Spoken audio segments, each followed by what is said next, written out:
Okay, level with me here. There's this idea that we live on a ball and it's spinning and traveling through space at unfathomable speeds, yet you can't measure it, you can't repeat it or observe it. At this point, it becomes a religion. What are you holding on to? Do you care what other people think? Are you just worried what your friends and family are going to say? Is it your satellites? Is it your aliens? There are no satellites in the vacuum of space. Satellites are satelloons. You're aliens. Let's say you're an outer space alien fanatic. What if I told you you can have your aliens too? That they come from outer space, not upper space, but outer space. They are extraterrestrials. Terrestrial meaning terrain, meaning land. So what is it? What's stopping you? You've never seen curvature with your own eyes. You never felt the earth spinning. You've never been able to observe and measure these claims. So at this point, it becomes a religion. Do you want to become free? What if there's thousands upon thousands of other continents? What if there is an actual creator? This place was designed for a purpose. This isn't an accident. Would your life change? We're all supposed to live in abundance. We're all supposed to be here for a purpose and learn and love and live. Being on a ball from an accident of a Big Bang, evolved from monkeys, that's no way to live. That's no way to perceive life. You're an accident. You have no purpose. What's stopping you? Look out here. There's no curvature. 120,000 feet, 30,000 feet, it's nowhere to be seen. Where's the curve? It's time to pay attention. It's time to wake up. It's time to become free.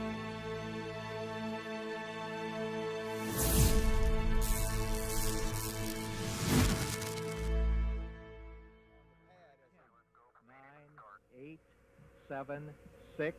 We have main engine start. 4, 3, 2, 1, and liftoff.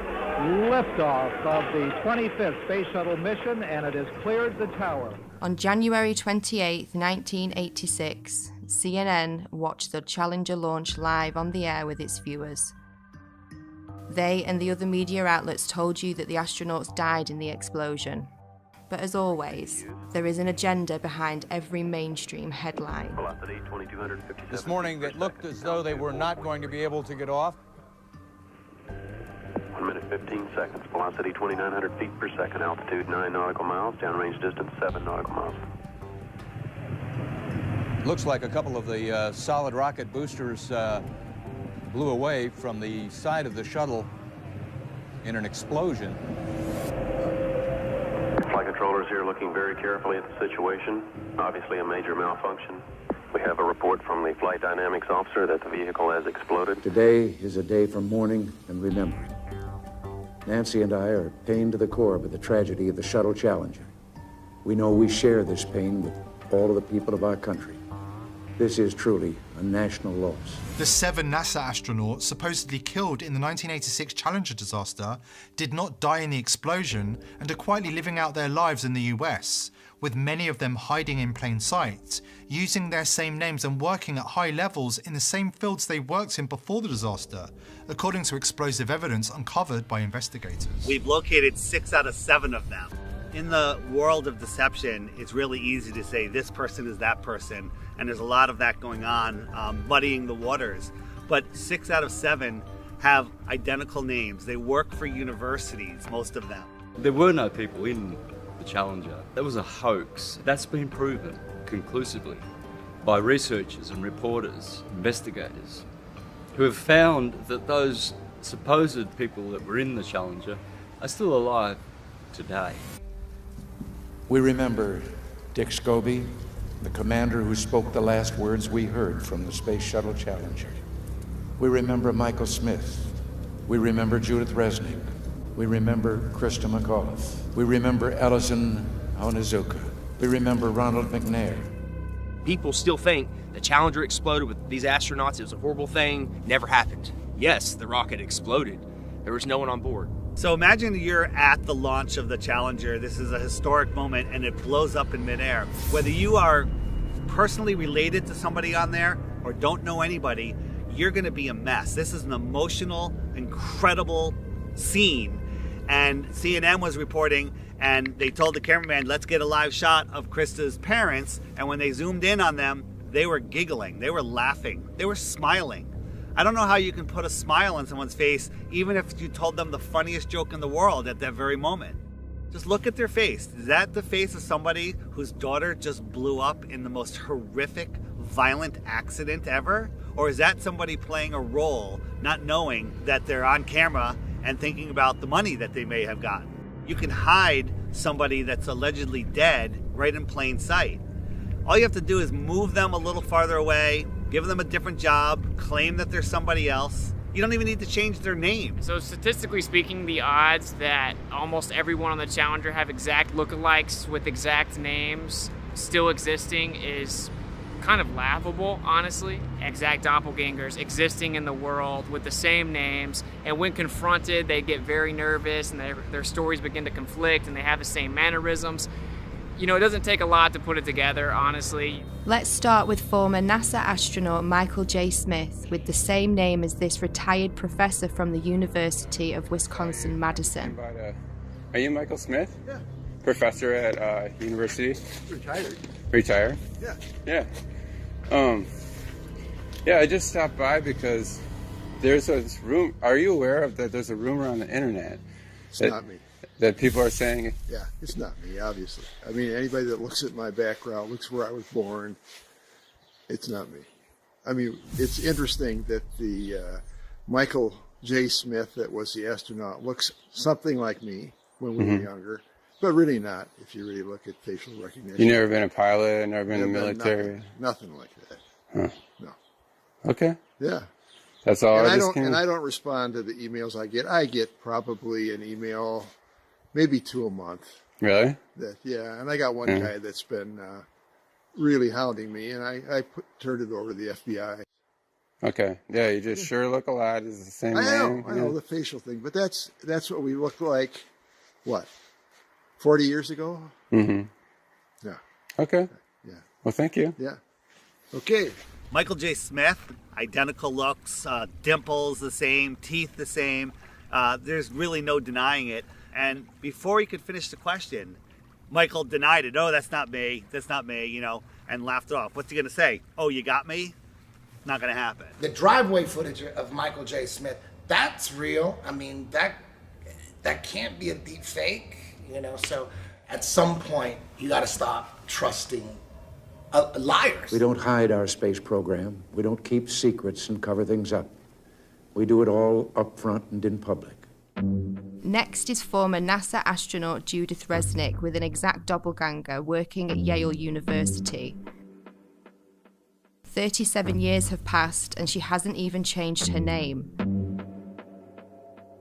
Side by side, there's no denying it. When she's approached, she has a very odd way of not responding. Hey, Judy? Judy. How you doing? I'm from the press. I just had a quick question, if you don't mind. What press? I'm from a radio station in San Bernardino. I know there's a conspiracy about the space shuttle. No, I want to be polite. Friendly, just a question. So there's a lot of rumors about you being on that space shuttle. Obviously, you know, if you want to comment, we would really appreciate it. Kind of odd that Judith is in full panic mode when realizing the press is in her presence. She's no stranger to being in the spotlight. She even made her way into Hollywood for a quick cameo.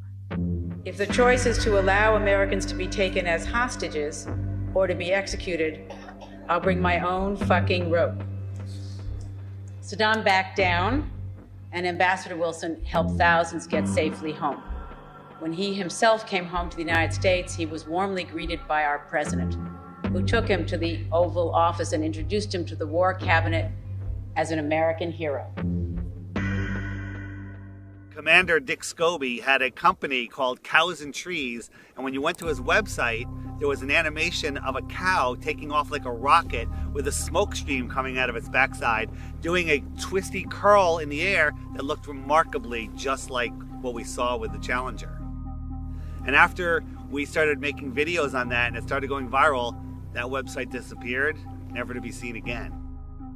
And nobody could have predicted back in 1986 that in 30 some odd years from then that there would be something called the internet that would bring all this information to the tip of your fingers, and you'd be able to search through pictures, Facebooks, websites, profiles. Now these people are scared.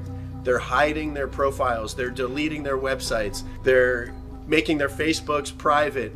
Onizuka and McNair are always together. They're hanging out at NASA and always talking about themselves. Ellison Onizuka, if you look at clips of him back in 1986 when this happened, he actually spoke like, every other word was, Let me say that it's really a pleasure to be back. If you look at clips of his brother, Claude, now speaking, it's the same exact thing. Every other word is, But Ellison's dream is continued to be carried on. I think we got some... we're very fortunate that I think we're ready to go fly. Thanks for being out here today. His brother just so happens to be the spokesperson for the Challenger tragedy. Why aren't there any pictures of his brother back when this happened? Why didn't his brother speak at the funeral? Use your head. Former Governor Ariyoshi, who has a story about a picture that survived the Challenger disaster.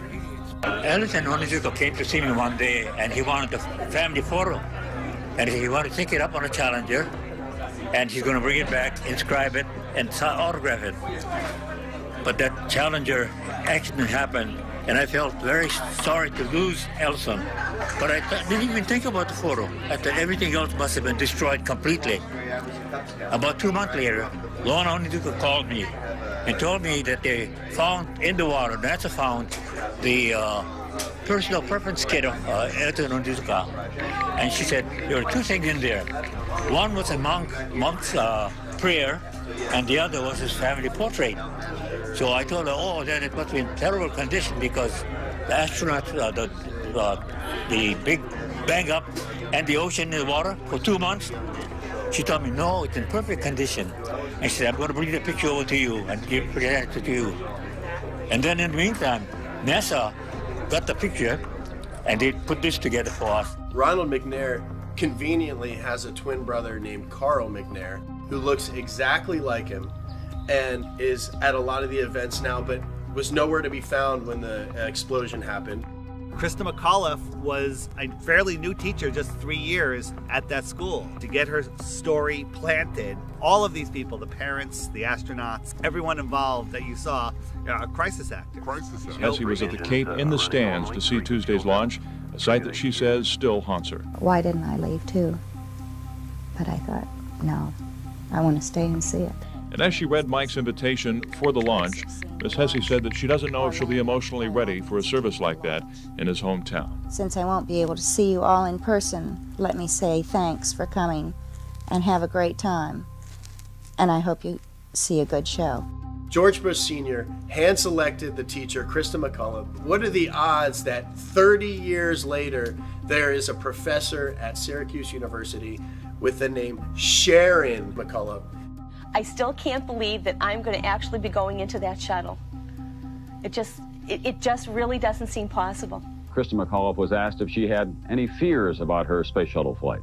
People really feel that space travel is safe now. It's not that earlier feeling that, oh, it's going to blow up or something's going to happen. Right at this point, I feel that I'll be okay if I go up. Well, where's Jarvis? How come you haven't located him? And the answer is, he could have died of natural causes, a heart attack, a car accident, 3, 4, 5 years later, and it would never be reported. The reason they did it was a psychological operation to justify not doing manned space flights anymore and to pull on your heartstrings with an emotional cover. So if you dare question it, then you're immoral. And then when you look into it, you find out, of course, that you have all these people still existing in the world. So basically a government version of witness protection for NASA.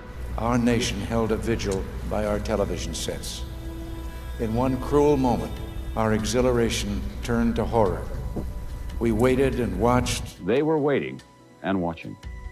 When they saw the explosion, there was confusion. Was something wrong? The principal and teachers weren't certain either.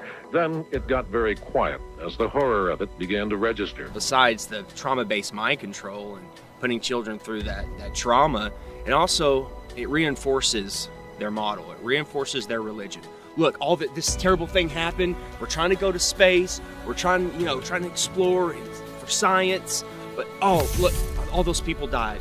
But at 1 o'clock, school was closed. It had to close. I felt as if my whole body blew up inside when I saw that. And I can just never be as shocked as I am now. Seeing it with my own eyes, it really just scared me. Some astronauts blow up in a rocket. What does that do subconsciously to the average person? They don't want to go up into space. They don't want to blow up in a rocket. We'll leave that to the professionals. We'll leave that to NASA or government. Once they had seen the evidence on the visual screen that there would be no survivors, it suddenly became apparent to them that they were dealing with death. The government had incentivized the different public schools to play the Challenger in their classrooms. So they rolled their TV sets out, they had all the children sit down and get ready to watch it, and 20% of the American public watched the Challenger event happen live. And within 1 hour, 80% of Americans had seen the Challenger tragedy happen. So just like with 9/11, they have everyone see this traumatic event, and then we're all in unison that we're traumatized. When it blew up, it was a form of trauma-based mind control that some people will never grow out of, and then the emotions kick in and you're unable to think logically about what's going on. Of course this was planned. They made every school show this event live. They wanted these kids to grow up defending this tragedy. Think about how many field trips come here, unfortunately. And they go in and watch that Heroes and Legends thing, and they come out thinking that this is the greatest possible hero that they could ever be. And that's just, they're actors. And we're building them up higher than your father, police, military, all these people that are actual heroes. These are actors working for a government agency. So. Next. Hello. Hi. I'm going to get one of these signed if that's all right. My name is Justin. Justin? Yes. I-N? Yes, with an I-N. Where are you from, Justin? Orlando. Oh, so you're not far from home. Not too far. No, I'm okay on a picture, but thank you. I do have a question though. Sure. Sometimes when we're watching the ISS footage, you'll see the astronauts sometimes connected to like wires and harnesses. Is that to keep them like in the frame during the broadcast, or what's the reason for that? No, I haven't actually. You mean while they're inside the shuttle? Yeah, like when they're inside the ISS, sometimes during the feeds, the broadcast, you'll see kind of pulling on their belts or something like that. I bet that is. I have not personally seen that. Oh, really? But I know that they try to be still when they're doing talking to someone, and then they usually try to release and do like a flip at the end or something like that. Because I've seen the flip before, and it almost looked like a foot was caught like inside something, but there was nothing really there. It was really strange. I didn't know if there was something to kind of like hold them in place or something. We never had anything like that, but they may have learned over time that it was hard to stay still, and they may have come up with something. Did you ever think the public would find out that all the spacewalks were filmed underwater? Thanks, sir. Do you have any comment on that? Well, we train underwater. Oh, okay, but only training? Only training. Okay. Most of the public have no idea that the ISS is located in an underwater neutral buoyancy lab in Houston, Texas. The space station footage that they trick us with is not travelling at 17,500 miles per hour above your head. It's all being filmed here on Earth. An exact ISS replica underwater. Coincidence? It's a pretty simple process. Film your footage underwater, remove the water layer, add in your CGI Earth layer, and cast your spell.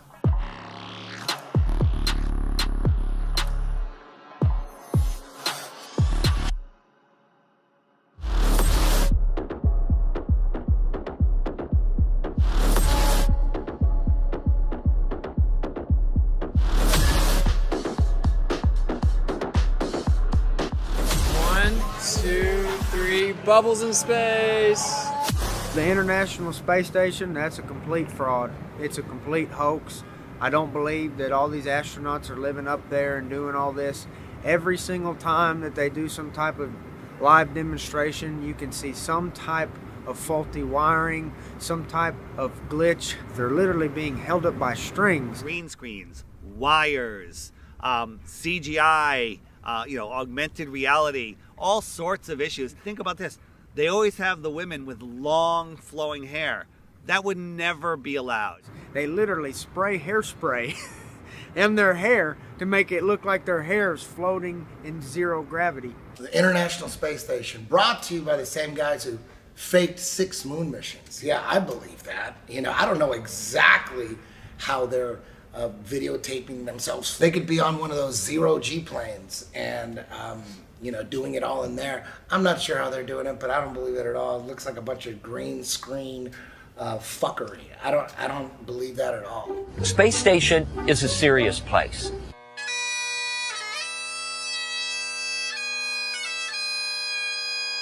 We're doing serious research, scientific research, and engineering research. On solid fuel wires, turn the key and light the fire. Running around in gorilla suits, going 17,500 miles an hour.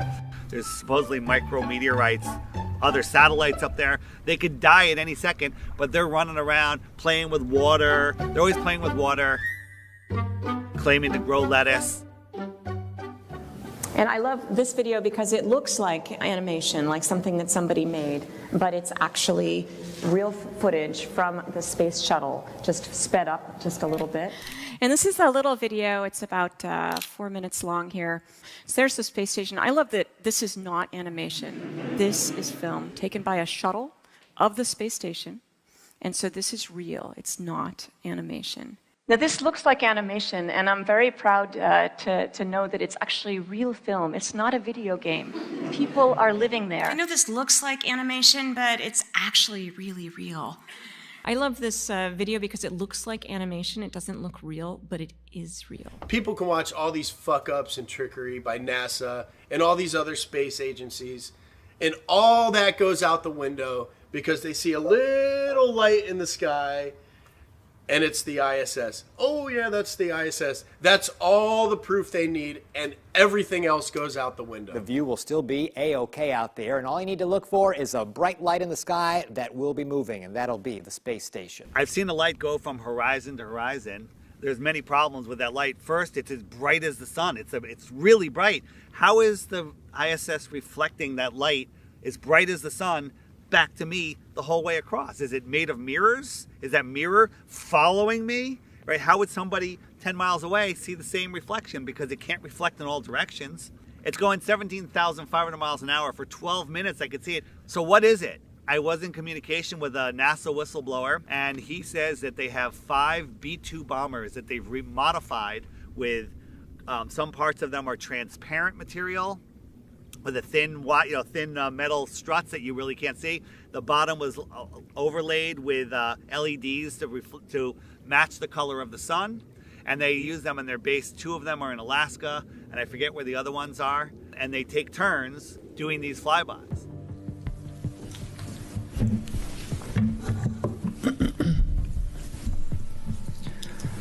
Good afternoon, Commissioners. Today I'd like to bring to your attention a potential fraud on an enormous scale happening in York County. There's now clear evidence of NASA using numerous methods to grossly mislead the public about astronauts being on the International Space Station. During interior ISS scenes from NASA's own live feed, the use of wires, harnesses, green screens, and virtual reality have been detected to achieve the appearance of a weightless environment. This begs the obvious question.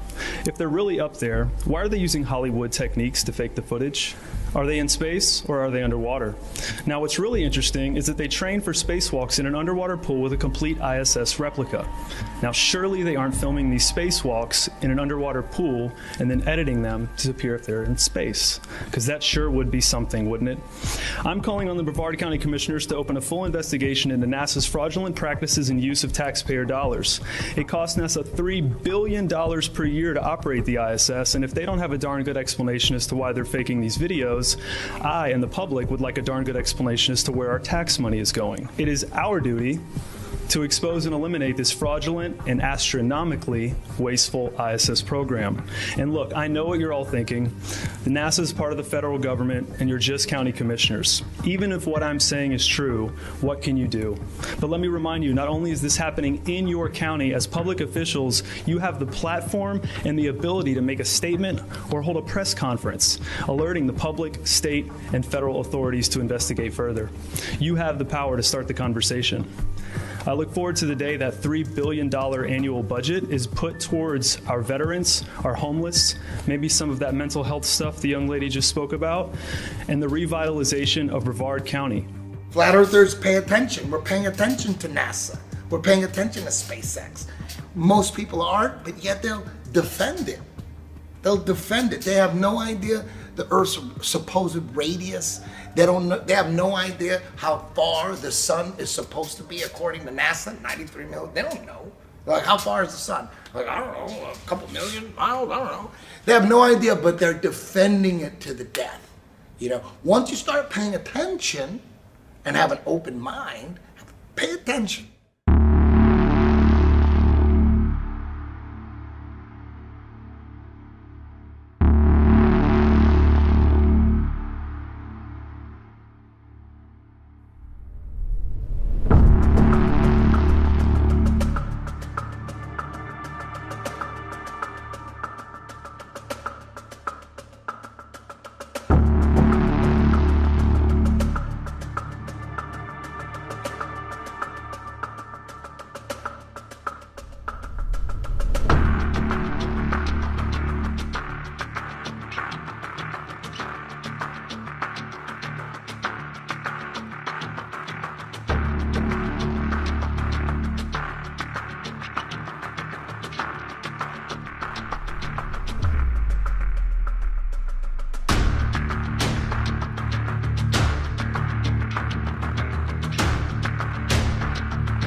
Worst footage ever. But we do want to make sure that the American people understand that there's no need to panic. The president took this action, as I mentioned earlier, because the objects were indeed flying at lower elevation, and they were in civilian airspace, and we wanted to make sure that we protected that airspace. But again, we want to also make sure that the Americans are not do not panic during this time. Wait, what? It's on a balloon?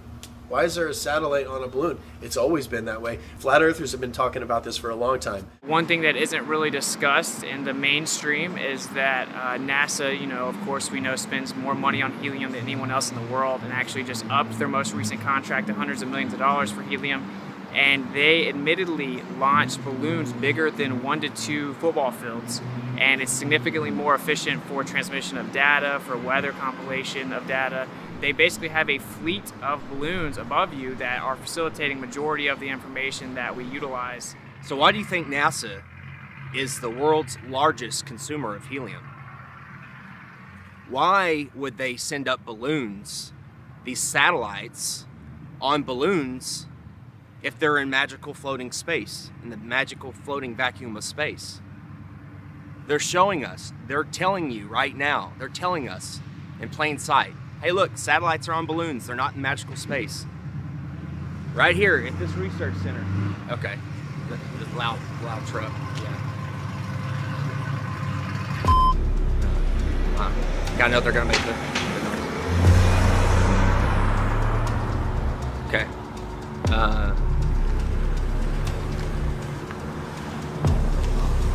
Howdy. I was just doing some filming. What? Oh, just anything we can see. We're just doing a documentary on the balloon launches and all the cool stuff. Yeah, we're independent journalists. Don't be filming me. Come on. Well, I mean, we're in public. There's no expectation of privacy. Well, we tried to call them. They said they weren't doing any tours. Yeah, they said we weren't doing any tours. Hey, of course, you got to do your due diligence and make sure there ain't nobody out here potting shit. Yeah, well, I get it. Like Johnson Space Center, they have armed guards. Yeah, they will shoot you.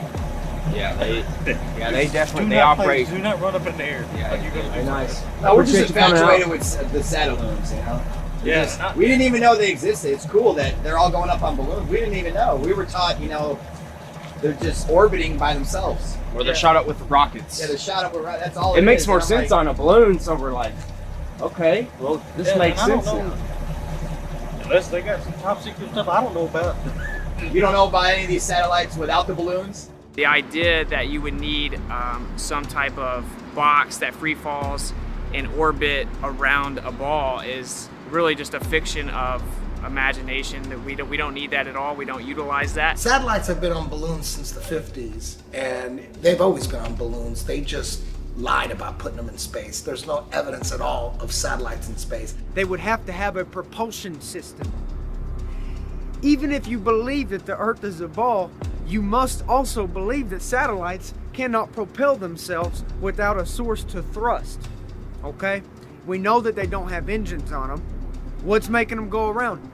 They don't make sense. Then you find out NASA owns 98% of the helium. Then you find out all these satellites that crash have balloons attached to them. Then you can deduce they actually float these satellites over balloons. It's that simple. If all these satellites are moving 17,500 miles an hour, some are moving this way, some are moving that way, it's common sense. There's 50,000 of them. They're supposed to hit each other eventually, but none of them hit each other. Come on, guys, wake up. There's no satellites. There's no proof of them. The only proof we have are things floating on balloons. Arthur C. Clarke in the 50s wrote a book theorizing about satellites falling around on Earth in an endless fall. Shortly after, we all of a sudden had satellites falling around the Earth. Now think about it. The Earth is spinning at 1,000 miles an hour. It's orbiting in an elliptical orbit, speeding up and slowing down at 66,000 miles an hour. It's chasing the sun in another curved orbit, and we somehow have geostationary satellites. That's a satellite that stays above the same plot of land. So it's mimicking the spin, it's mimicking the orbit, it's speeding up and slowing down and staying over that same plot of land, and it's just falling in an ever-ending fall. That makes absolutely no sense. And now it's openly accepted that they're on balloons, but they're making it seem like it's a new thing. And this is the new way we're gonna launch satellites, is on balloons, and it's cheaper, and it's just better. Like, we don't need them space ones no more. People are starting to figure it out. That's why they're going back to balloons. And majority of all the transmissions we use for our cell phones or quote-unquote satellite TV are all ground towers. They all send transmissions from the ground tower to tower, admittedly at high elevations. And of course we have underground and undersea cables that make up 99.9% of all transmission. So this just a facade in people's mind that you have little metal boxes flying around giving you all of your data. None of that is real. Oh my God, I'm calling my brother. That is freaking beautiful. Okay, there you have it. Artemis wow, it's flying right now.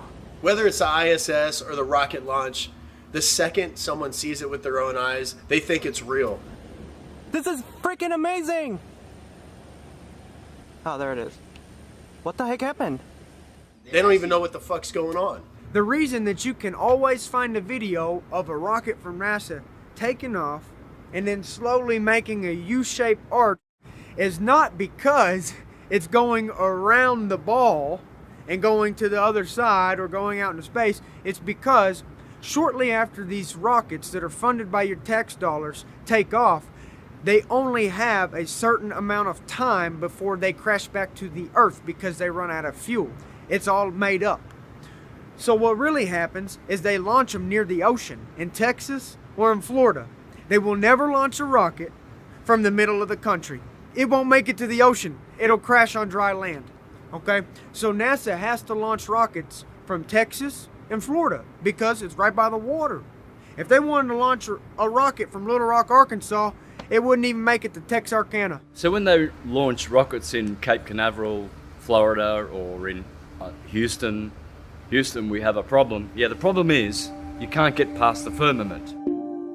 In 1962, 7 years before they faked the moon landing, Operation Dominic began.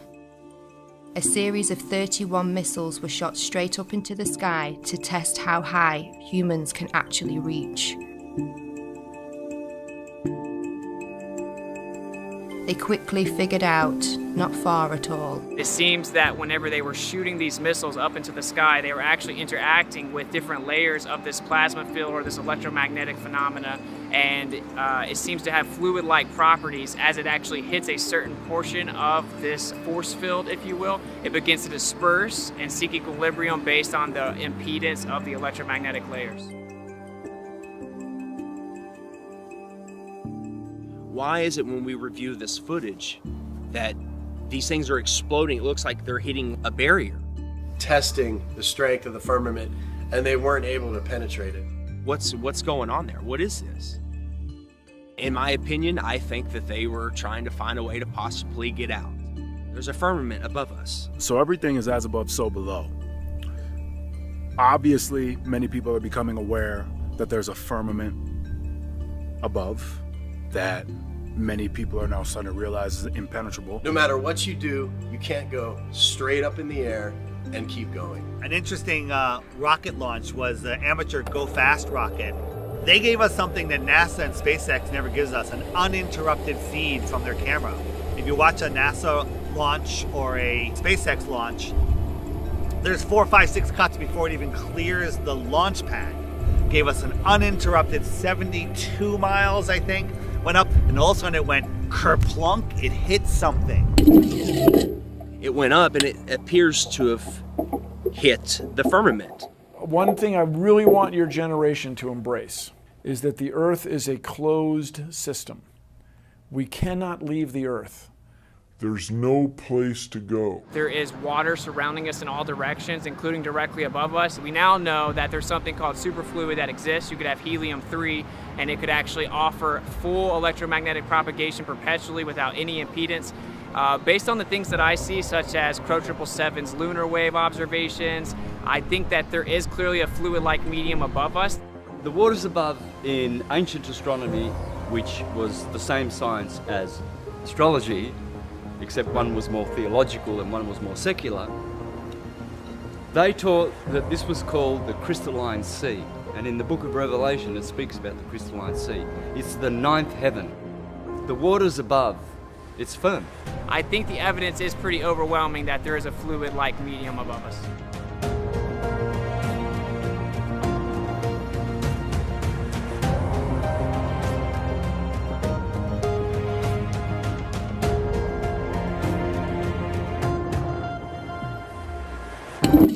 What I can tell you for sure is the water above is level, because all water finds and maintains level. I feel that's the next wave of enlightenment, is now more and more people realizing as above, so below.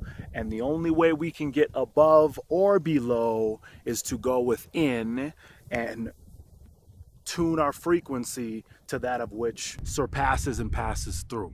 Who knows, maybe there is some kind of firmament, and we're underwater. We could be underwater. Maybe there's water above the firmament and then water down here. That could possibly be why the sky is blue, because behind it is the firmament which holds back water.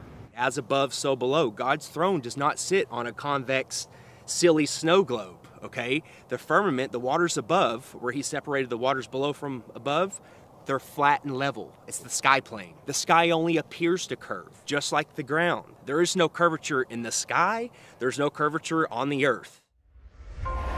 Well, Dave, the SpaceX Falcon 9 is going to launch from Vandenberg Air Force Base, and it's going to launch in just about a minute, maybe a little less here.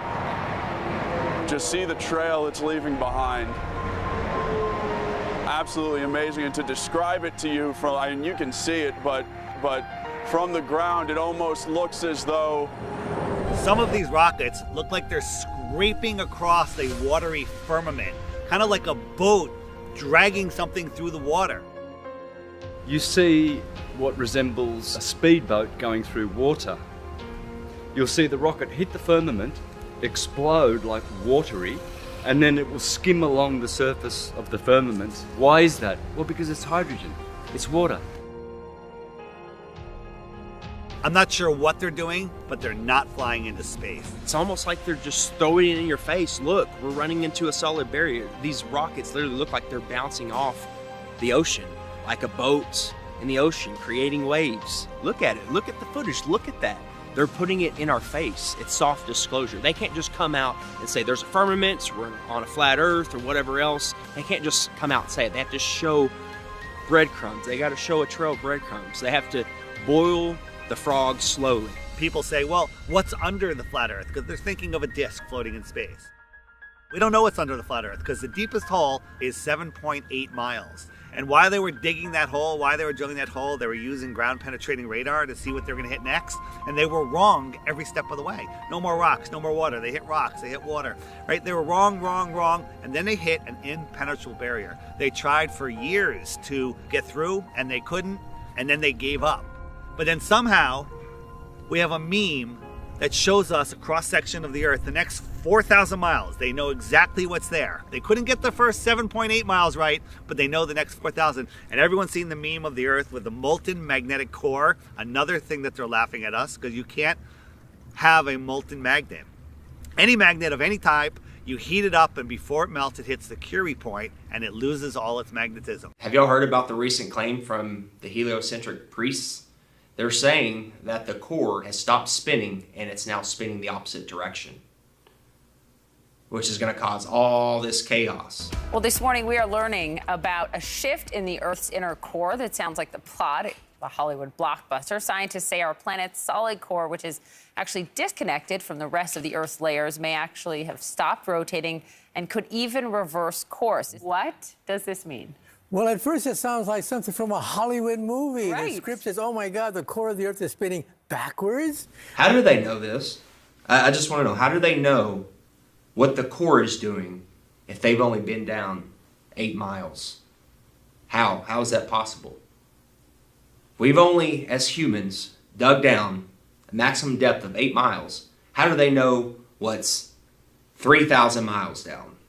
Makes no sense. So if you look at a magnetic field on our ferrocell, you have something called the inertial plane or the block domain wall. That would be where we reside. We live within a magnetic field. And you can only go so far down before you're actually going to have the reciprocation of that energy or that magnetic field. We know the deepest hole ever dug is around 7.8 miles, which seemingly correlates to the deepest area in the ocean, of course, the Mariana Trench.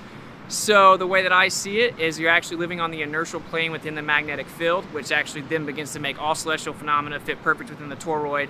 And of course, this entire idea that there's this magic magma core made of nickel and iron that's spinning at a different speed than the Earth spins is a complete fiction made up of seismic activity and speculation. And actually, when you look further into that, they say that that causes the magnetic field with something called convection currents. You have the geomagnetic field from the geodynamo model, and actually you would have a symmetrical magnetic field coming from the core. As it is a sphere, you would have the same magnetic field in the north and the south. But what the evidence actually shows is that it is not symmetrical at all, and in the south the magnetic field gets up to 30% weaker. There's something called the South Atlantic anomaly, which shows that it 100% is not some symmetrical dynamo effect causing the magnetic field.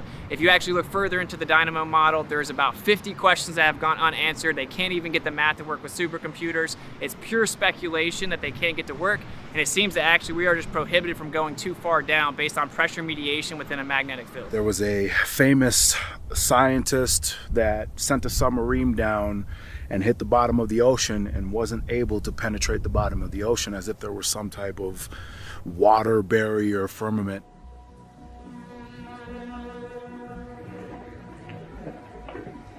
One of the strangest places on the ocean's floor was only just discovered in the 1990s. And my degree is one of a handful of people to ever see it in person. Without a doubt, one of the most amazing things that I have ever seen in the bottom of the ocean. It was while filming for Blue Planet in the Gulf of Mexico. I noticed there's something out in the distance. Couldn't tell exactly what, but it looked like a dark band. And as we approached it, the dark band became a donut. I saw this donut. It was black in the center. What the heck is that? And so as we get closer and closer to it, I noticed that the black band had what appeared to be kind of steam over it. And then I looked, and there was water lapping against the shoreline. This band was a ring of mussels. And inside the ring of mussels was a lake. And it's like, wait a minute, I'm already underwater. We went out over the water in this lake and tried to descend in it and bounced off. It was so super saline and dense that the submarine couldn't go down in it. We literally bounced off, and as we bounced off, we sent ripples heading back to the shoreline. It's because of the firmament. It's firm. What I believe is that this is a plane and everything vibrates, and ultimately we have to become masters of vibration to work through the dimensions of this plane. This is the third dimensional plane. So this physical,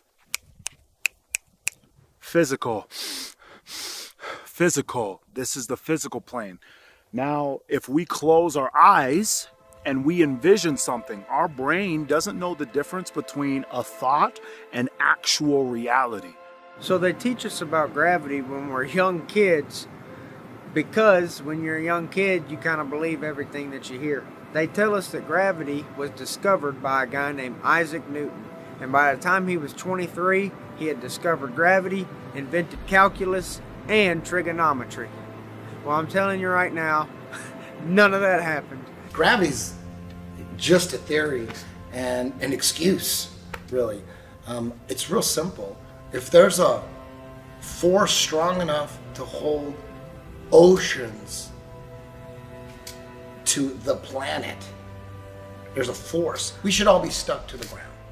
You know, the force can hold buildings, skyscrapers, tanks, ships to it, but it can't hold a helium balloon. Helium balloon just flies away. Smoke just flies away. Everything should be stuck to the ground like a magnet.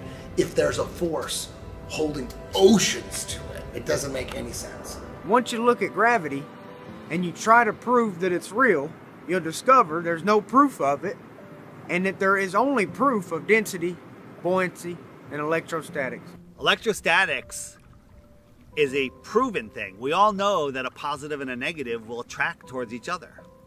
So the Earth has a neutral or negative charge. Everything above it has a positive charge, and it is attracted to it. Everything that exists is electric. There's not one thing that exists in the entire world that is not electric. It's actually the unifying force that keeps everything here, holds everything together, and everything seeks equilibrium based on that. So everything's trying to find a state of rest based on its electric phenomena or its electric nature within the environment that we exist within.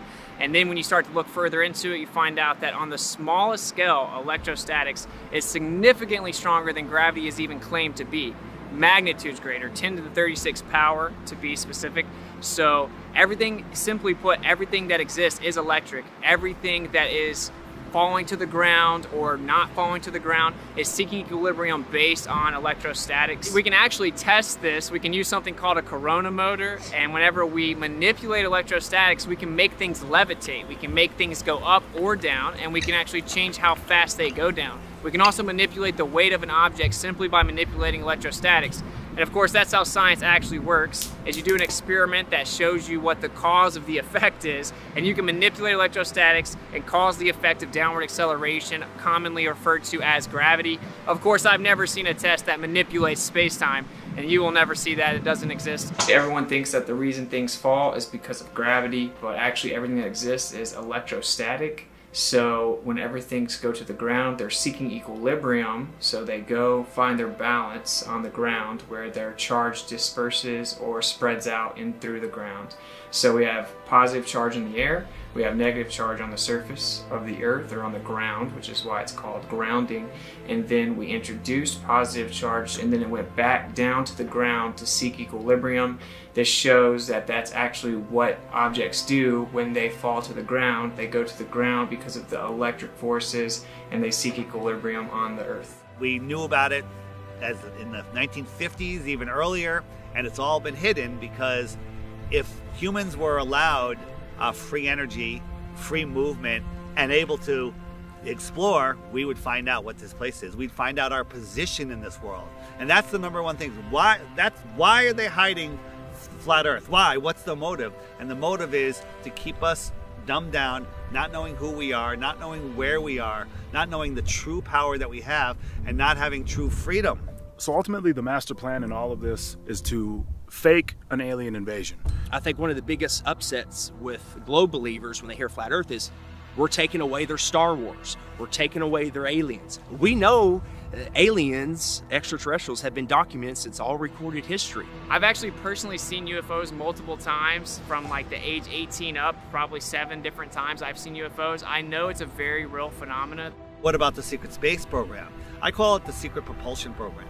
They're using electrostatics and other technology to maneuver around. Maybe they're even just pulling energy out of the air. We can go back to, I think it was Reagan in his famous United Nations speech, talking about the world coming together, facing a universal threat. Perhaps we need some outside universal threat to make us recognize this common bound. I occasionally think how quickly our differences worldwide would vanish if we were facing an alien threat from outside this world. They knew back then that that's the best way, the most powerful way to get everyone to unite into a one world government. If suddenly there was a threat to this world from some other species, from another planet, outside in the universe, we'd forget all the little local differences that we have between our countries, and we would find out once and for all that we really are all human beings here on this earth together. Well, I don't suppose we can wait for some alien race to come down and threaten us, but I think that between us we can bring about that realization. We did secure some footage of the flying disc in the hangar. The code name for the project is Equipe, and it has been designed for humans to fly. We asked the scientist in charge of the project what propulsion system the craft uses, but he would not divulge what he called classified information. As to how much of it is man-made or something that maybe you wouldn't understand, that's a great question, who knows? But I think that they've simply reverse engineered ancient technology and then hid it from the masses so that we don't know what it is. And you can look back at the Germans and they explain that we're using electrogravitic propulsion. And so with electrogravitic propulsion, you could attain perpetual flight, you could defy, quote unquote, defy physics, you could attain all kinds of changes in angular momentum on a dime. Man-made technology that we don't understand yet. I don't know, maybe there's other humanoids or aliens, whatever you want to call them, like that way and that way, but up there, I don't believe it. UFOs are real. You guys are just confused where they come from. They don't come from some far off planet trillions of light years away. They come from the outer lands and possibly under the ocean. I personally believe that the government is so evil that they're devising any type of plan that they can to manipulate people into one world government. They call it the New World Order. One way that they can manipulate people is by destroying cities with missiles and lasers and all sorts of destructive bombs, and then they could blame it on aliens. They could say that aliens are coming when really it's our own government. Now man has reverse engineered that, so we do have them here now. We know our government has this technology. If they fake an alien invasion, they get the New World Order, which they want. They thought COVID lockdowns were bad. We found out that they pretty much lied to us about everything to push an agenda of more total control. We're closer than we've ever been to World War III, all of this other stuff, and now the only way for them to truly, in my mind, get what they want or supersede the timeline, speed up the timeline, is to fake an alien invasion. The moment they do that, everybody panics. The government has to step in as a one world government. All governments come together to fight an outer worldly threat. And then we're all in lockdown like you wouldn't believe, because we got to be aware of the alien viruses. I mean, we're already scared of the human viruses. Now we got to be scared of the alien viruses, and we're fucked. So that's, I think, the end game. And it's pretty easy to see that that's what they're gearing up for. That's why they're telling us there's a mothership in our... No, shut the fuck up. Like, we've had this technology for years. They've taken our focus and put it up there and not to the outer lands or the extraterrestrial areas. When someone says extraterrestrial, what does that mean? It means extra terrain. So it's a lot more prevalent that the world is bigger than we know, in my opinion, than these beings are traveling millions of miles or light years away to come here. I believe they won't let us go past Antarctica. So if they won't let us go past Antarctica, my favorite show in the world is Attack on Titan. I believe they're telling us things through shows, that being one of them, that there is potential for other land outside of what we know. If there's more land out there, then why are we paying $1,500 a month to live? Or California, people are paying $3,000 to $4,000 a month in rent to live. Why would we have to do that if all of our world could fit into Texas and then there was more land other places? Like, obviously it makes more sense. You can still have that concept, that idea, that belief, whatever you want to call it. You can still have that on flat Earth. You're not trapped in a snow globe. I honestly do believe that the government is hiding more land. There could be thousands of continents. There's definitely more than 7. I'll bet my life on it.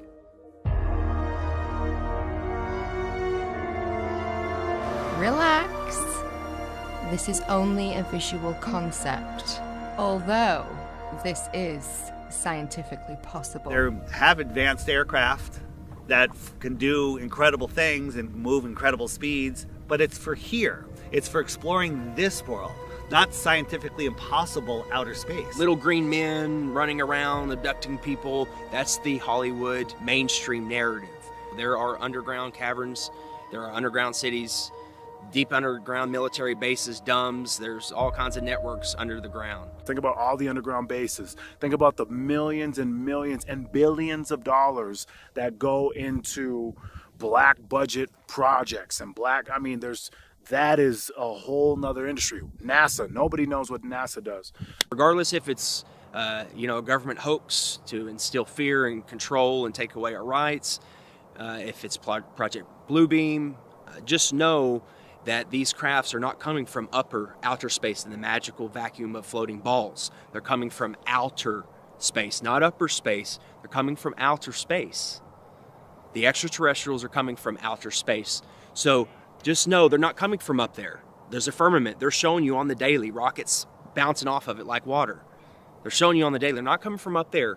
They're coming from out there. So I've recently come across information from someone inside the military that as early as 1992, they were able to attain the ability to do holography or holograms with acoustic holograms, electromagnetic manipulation, just utilizing light, as you know, for very realistic holograms in any size or proportion that you can imagine with the entire spectrum of dimensions. So I would just encourage anyone that does begin to see this activity in the sky to always keep in mind that it could be simple hologram technology used to manipulate you emotionally to get you to be in a state of fear. Of course, we've been warning people about that for over 7-8 years, that Blue Beam was given to us as a warning via the Secretary of Von Braun, that will be their last card. He would repeat to me over and over, and the last card, the last card, the last card would be the extraterrestrial threat. Well, at the time, I kind of laughed when he said asteroids, and when he said extraterrestrials, I knew I wasn't going to deal with that subject. And now we hear on the news just today, this week, that they've slid in another enemy. Only this time we're going to protect our satellites. In other words, we have to have some reason to spend these trillions, to waste these dollars on a space-based weapon system, and they're all lies. A lie, a spin. And Wernher von Braun was trying to hint that to me back in the early 70s and right up until the moment when he died in 1977. What he told me is that there's an accelerated effort in place.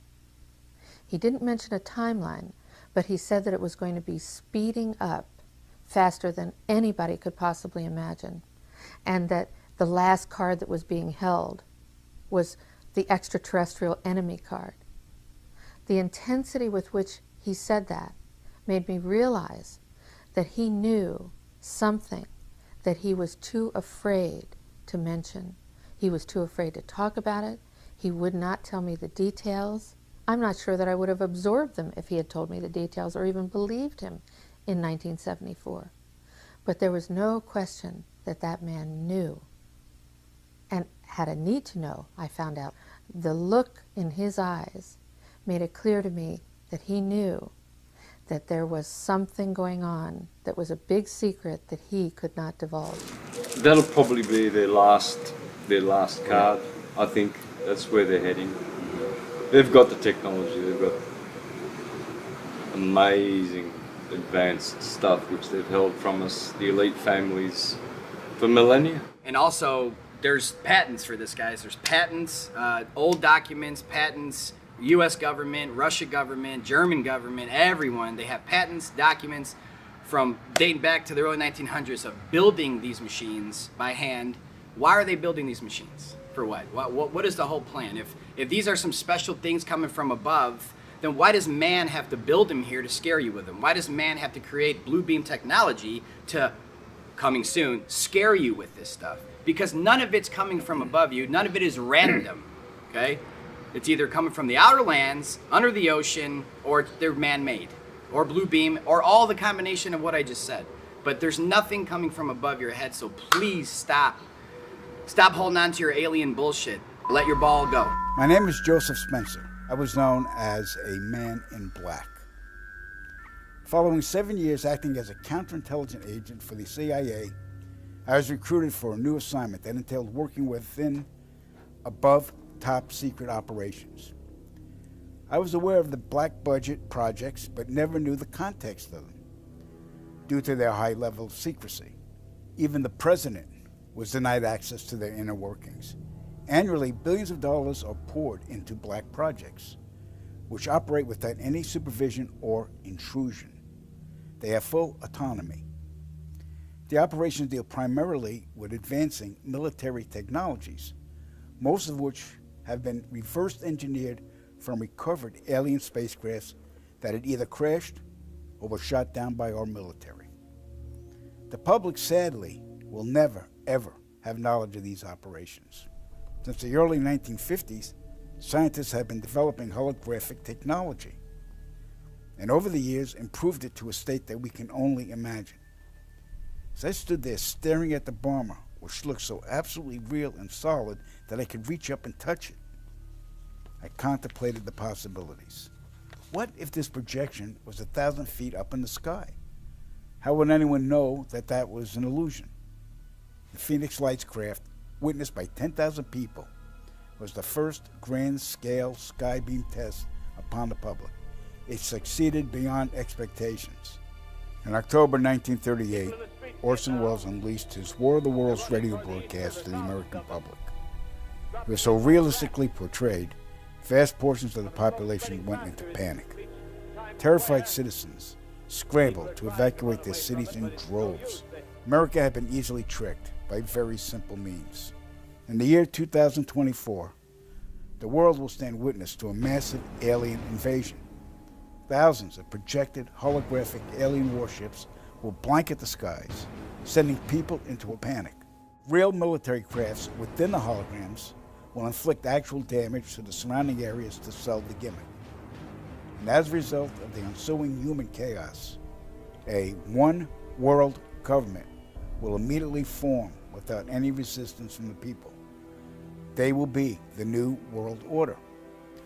Once this happens, we as a people will be doomed to enslavement and accelerated depopulation.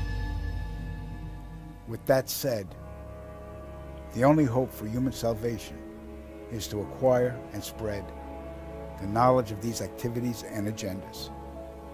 Resist, retaliate, then conquer this imposing enemy. The time is now. The time is now. The time is now. Take a ride on my plane, things will never be the same. Remove the programming inside of your brain. You gotta open your eyes and look at the horizon. You can feel it inside. I'm gonna make you realize that you are not an animal spinning on a waterfall. Is that what you really thought? Come on, level with me. Yeah, level with me.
Why would rich, powerful people want you to not know the Creator, God?